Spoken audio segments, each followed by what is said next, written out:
Hey there, good Friday morning and welcome back to Dakota News Now. It is time for another edition of Owning Your Outdoors, and joining me as always is Doug Schroeder from Lewis. And Doug, we're getting into the heart of summer. That means heat. That means it's grilling weather. The best time of the year. I love grilling, and it's time to get out there and enjoy it. Thanks for the weather, Darren. No problem at all. We have perfect grilling weather coming up. What's the first thing, if we haven't done any grilling at all this year, what's the first couple of things we need to think about? Number one always is safety. Okay. Think about what you're doing and what the consequences of doing it wrong may be. First thing I always point out to people on grills is you should have it at least 10 feet away from a structure. This assures that you don't start a house fire, shed, or something like that on fire. So space between you and structure, number one. Number two, when you start the grill, always have the lid up.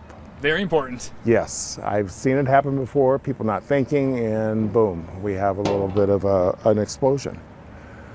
Third is make sure that grill is preheated. You want to get it nice and hot. You want to have that grill going 15, 20 minutes and then adjust it down to the temp you want it at. But make sure you kill all that bacteria that's in that grill. You want to make sure your grill is clean. Taking and getting rid of the residue that you've had on your grates, on some of the flashing down below, assures that you don't have a grease fire, and that's very important. If you do have a grease fire, do not, and I have a miniature version of it, do not use water on it. The best bet if you have a flare-up is shut the lid. Let the lack of oxygen put it out.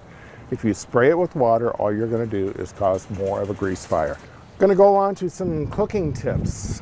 Number one is anytime you're grilling a protein, you should only have to turn it once.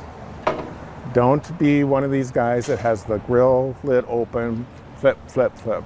All you're doing is drying things out. You want a nice sear. You want to keep the moisture in. Keep it nice and juicy. You want to make sure your protein is cooked correctly and at the right temp. So you get a nice digital thermometer and use it. Different proteins have different recommendations for the core temp. Thirdly, people don't think about it, but you can cook larger pieces of protein on the grill.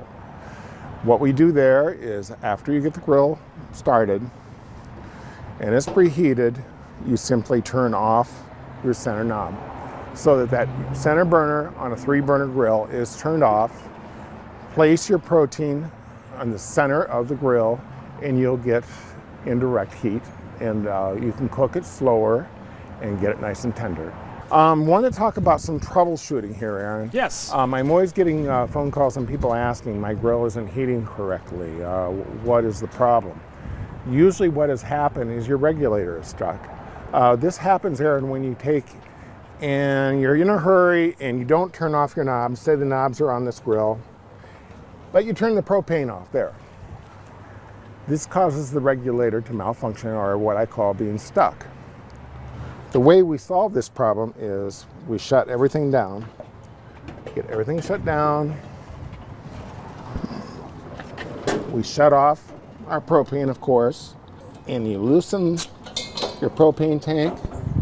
Turn your knobs on to high.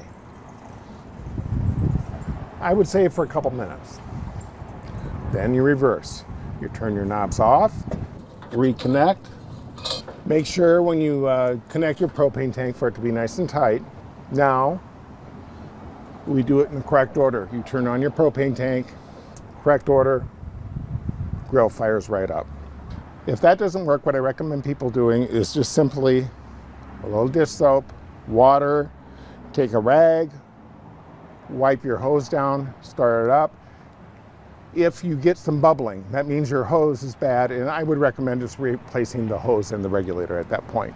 The one thing always check, do I have propane? That can be just a simple fix. So. And something that goes well with grilling is corn, and you were talking about how you have a great corn recipe for the grill. For grilling corn, what I usually do is I peel off the first couple layers on the corn, and just for demonstration, peel that part off. Then we're just going to throw it in a vat of water. Don't have water here today, but we're going to let it soak. We can use our imagination. Yes. Afterwards, you just take it out. You're going to peel the rest back. And we'll de-silk it, of course. Take all the silk off. Once you get all the silk off, you're going to apply a little bit of olive oil, seasoning you like. pull the husk back up, and it's ready to go on the grill. Very simple and very easy. It's on the PDF, Aaron, so please, I hope everybody at home tries it. You can't go wrong with some nice grilled corn this time of year. That's right.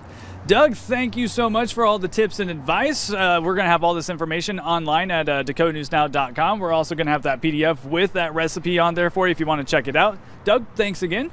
In the meantime, though, we're going to take a break. Fastcast is coming up next.